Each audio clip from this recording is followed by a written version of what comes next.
What's going on, Sip Sip? Hopefully y'all are having a good day today. Thank y'all for coming back to Sip, Smoke, and Share. And as we enter day 43 of the government shutdown, hopefully it's coming to a close real soon. But I have something that's been weighing on me, and I think today is the day that it's gonna have to come to a head. So what's going on is that in construction, we have a bidding process, which means that in a nutshell, the bidding process is the customer wants to build a project. They go to an architect. The architect draws it up. The architect gives them a budget number based on the materials, the square foot, just like buying a house.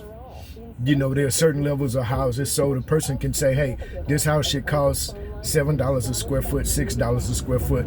The architect could give them a budget number and say, okay, this project, this level of finishes, this project should cost you $10 million. Okay?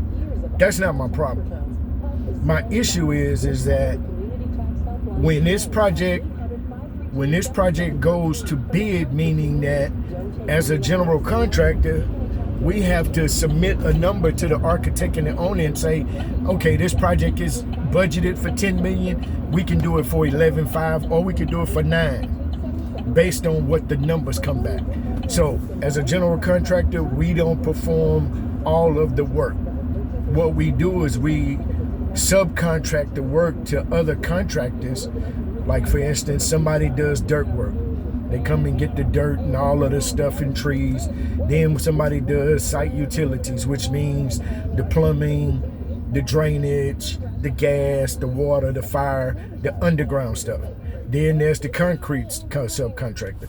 Then there's the structural steel, the masonry, the carpenter or drywall. There's doors, there's windows, there's the roof, there's insulation, there's the mechanical. So all of these things that these guys do in their specialized area, we get numbers for them. So this project was budgeted for 10 million. So the mechanical guy, which does HVAC, air conditioning and heating, he'll come back and say, hey, well, I can do this for $1 million. $1.2 million is my number. And then we'll get several numbers from several contractors because they know that we're bidding this too. So one may say I could do it for 1 million. One may say I could do it for 1.2 million. One may say I could do it for 970,000. And this goes through everything that we have to do. If there's plumbing, you know, certain fixtures, plumbers may come back and say, hey, I could do this. It has so many toilets, so many sinks, I can do this for $600,000. One may come back and say I can do it for $500,000. So that's across the board with everything that's in this building. But my issue is that we've bid several of these projects, and the person that's responsible or overseeing the bid, when they get the drawings from the architect and we print the drawings and we look at them and we try to understand everything that it takes to build this building. So we try to understand all of the components of the building. And so there's like a 2, maybe a 3-week period. So during that time, we should be understanding what it's gonna take to put this building together. What is it gonna take? The manpower, the resources, how much concrete. We need to understand that as the general contractor. So when my subcontractor, the concrete guy says, hey, this is gonna take me 1,000 cubic yards, I should know generally like, oh, it takes 950. Okay, he's right. Same thing. Oh, guy come back and say, hey, I have 13 toilets.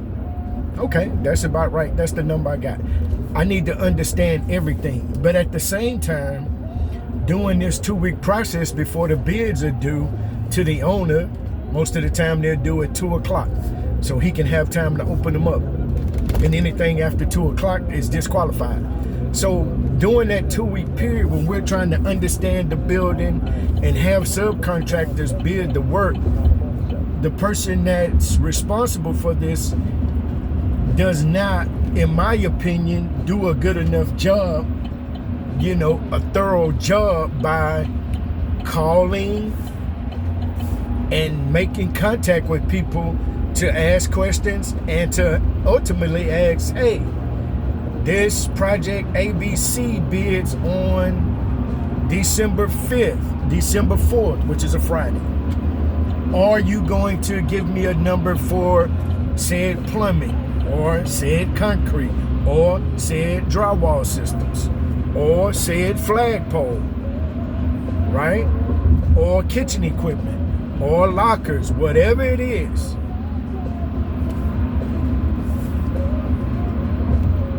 I believe that this person does not do enough in that area of calling and communicating with people to assure that, hey, number one, I'm looking at this project. Number two, I'm taking it serious.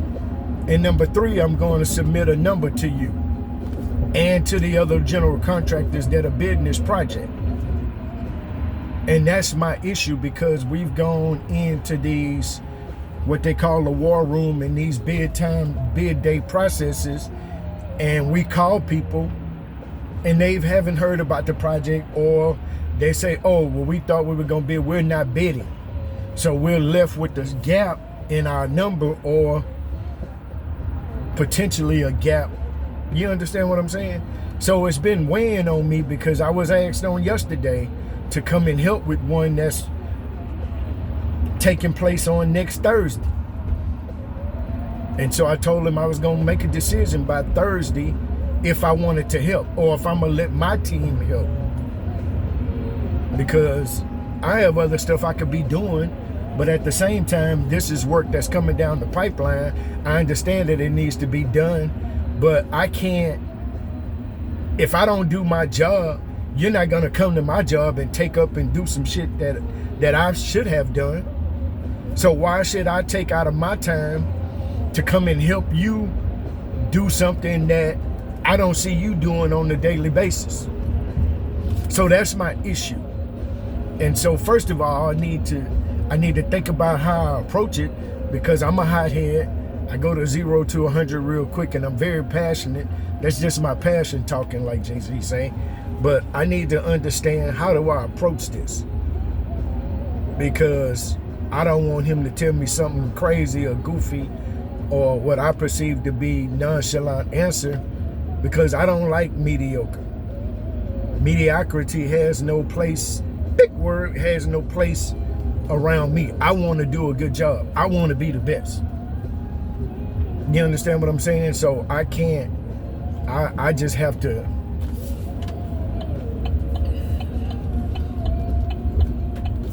think about the process of talking to this young man and letting him know, this is how I feel, this is what I think, and this is what I need to see from you. You know, because I believe that iron sharpens iron, and I should be able to go to you as a coworker, you understand what I'm saying, and tell you, man, you're not doing your part, without you getting in your feelings and getting your panties in a bunch. You know, if we was on the football team, we wouldn't have no problem yelling at this person. Man, you're not blocking. You understand what I'm saying? So I feel the same way. We're a team. And so we all need to do our part. But when you see somebody that's not doing their part, how long do you let that shit slide without speaking up? Because it ain't eating at them. He ain't losing no sleep. I ain't losing no sleep, really. But I'm just saying, he not wasting no brain energy on thinking about him not doing his job, because he ain't doing his fucking job. But it's bothering me. You understand what I'm saying? So I have to say something to get this. You know, it's like I got a backpack on. I need to take some of this shit out of my backpack and put it in his, to let him know, hey, I ain't carrying this weight no more. But at the same time, I'm not going to allow this weight to weigh me down. Because once I get it off my chest, I'm getting it off my chest. And either you going to conform or you not. And I'm not going to deal with it no more. Because my thing is that if I don't see you doing it, or if I ask you certain questions and you can't answer, or I don't know, well, fuck it, I don't know, I'm not coming. I'm not helping. Why? Because you haven't done the legwork or the groundwork to facilitate me to be my best. You understand? I can't call somebody, which is in essence a cold call, and say, hey, Mr. Plumber, have you looked at this? once if he submits a number and we get it off of the web, and I look at his number and it says 562,000, and then I have to call him and talk to him and say, hey, did you look at this? Well, it's obvious. Well, I don't know he looked at it. He just threw a number out there. You understand what I'm saying? I don't know if he's done his part. But if I haven't done my part, I can't talk to him intelligently about the project if I haven't done it. The same goes for the person that's over the bid. If I can't talk to you about it, then what the fuck are we doing? And why are you wasting my time?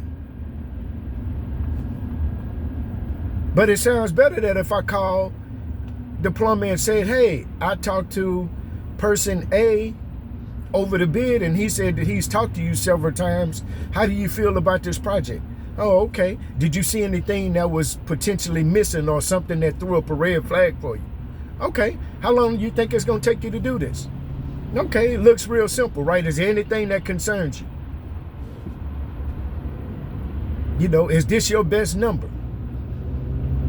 Or I think you have too many toilets. I counted 12 and I see you have 15. Or is there something that I'm missing? You understand? Is this standard pipe? I see that they call for schedule 40. This is PEX pipe. This is not copper. Did you have the PEX piping in your number? I don't, So I'm a little anxious, but I need to have this conversation with this person because it's bothering me to the degree that I need to say something. So I just figured, thank y'all for coming back to Sip, Smoke, and Share. Have you ever had this where you had to talk to a coworker that you look up and you always having to help them because they ain't doing what they supposed to do? So that's all. I just wanted to bring this to y'all attention because this is a glimpse into my life. I don't really have no secrets. I don't have no secrets that I know of. You understand what I'm saying? I'm not living anyway, thank y'all for coming back. Let me get a thumbs up that looks like this. And comment, like, subscribe. So I'll be back and tell y'all about this later on. Y'all have a good one. Sip, sip.